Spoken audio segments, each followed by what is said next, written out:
Oke adik-adik, itu materi kita hari ini. Nah sekarang di akhir ini Prater memberikan tugas atau pendalaman, penginternalisasian atau pemasukan ke dalam diri kita mengenai Ekaristi yang kita sambut dalam rupa tubuh dan darah Kristus. Sekarang kita masuk ke dalam babak terakhir, yaitu tugas.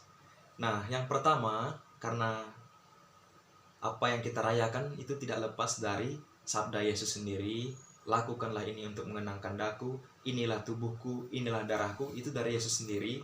Singkatnya, yang kita rayakan itu ialah perayaan akan Kristus itu sendiri. Maka dari itu, agar kita lebih mendalami, maka bacalah Injil Yohanes bab 14 ayat 1 sampai 12.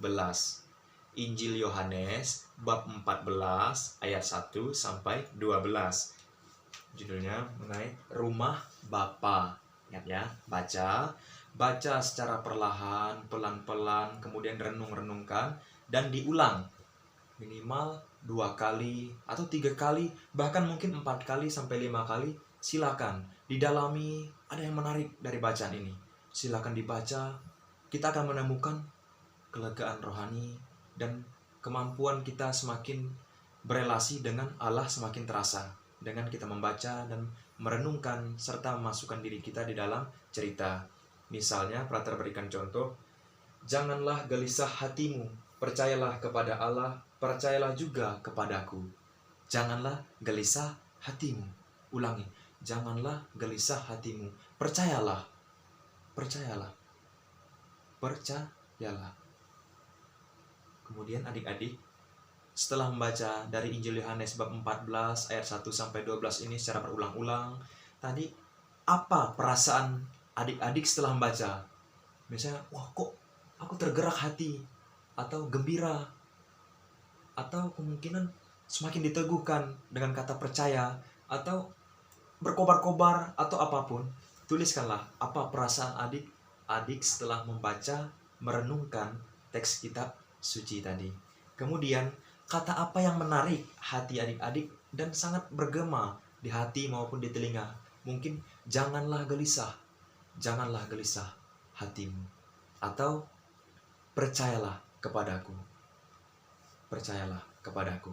Ingat, kedua, apa perasaan, kemudian yang ketiga, kata apa yang menarik bagimu. Nah, itu yang pertama.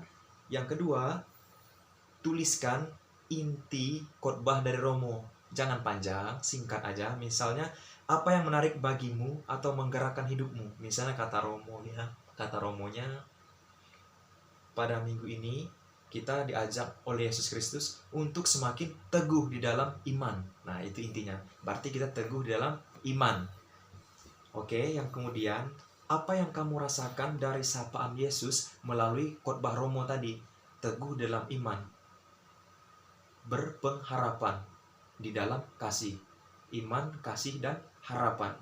Oh, ternyata Yesus menyapaku untuk tetap percaya kepadanya di dalam situasi hari-hari ini. Nah, itu yang Prater sampaikan. Kemudian, yang ketiga, niat apa yang ingin adik-adik hidupi?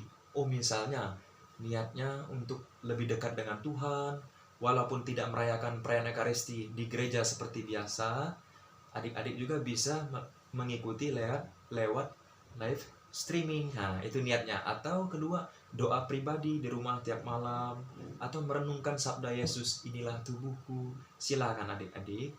Atau nanti setelah situasi kita ini kembali normal, adik-adik ikut ke gereja bersama orang tua, berjumpa teman-teman, semuanya ada di sana. Bertemu Romo, bertemu Prater, bertemu siapapun, suster, bruder, dan siapapun ada di sana, kakek, nenek, silakan. Yang penting kita bersatu di dalam Kristus. Kemudian yang terakhir, apa kesan dan pesan adik-adik setelah mendapat pendalaman materi hari ini? Mungkin kiranya berkesan apa? Itu tugas kita. Nah, sekarang kita akan tutup dengan doa penutup. Kita siapkan hati kita. Kita berterima kasih dan bersyukur kepada Tuhan yang telah melindungi kita dan memberikan rahmat kekuatan kepada kita selama mengikuti pelajaran tadi, dan mungkin kita juga semakin diteguhkan dan tidak ngantuk.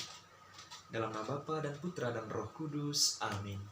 Bapa yang penuh kasih, puji dan syukur atas penyertaan-Mu selama proses belajar tadi, selama pendalaman, di mana kami mendalami akan misteri tentang Engkau sendiri. Bagaimana Engkau bersabda, inilah tubuhku, inilah darahku. Kami percaya dan yakin bahwa tubuh yang kami terima, hosti yang kami terima, sungguh-sungguh tubuh-Mu sendiri, dan anggur yang kami terima sungguh-sungguh darah-Mu sendiri. Bapa, kuatkanlah dan teguhkanlah kami dalam situasi hari ini. Semoga kami bersama keluarga bisa saling meneguhkan iman dan hidup dalam kasih persaudaraan, bertumpu dalam pengharapan. Kemuliaan kepada Bapa dan Putra dan Roh Kudus, seperti pada permulaan, sekarang, selalu, dan sepanjang segala abad. Amin.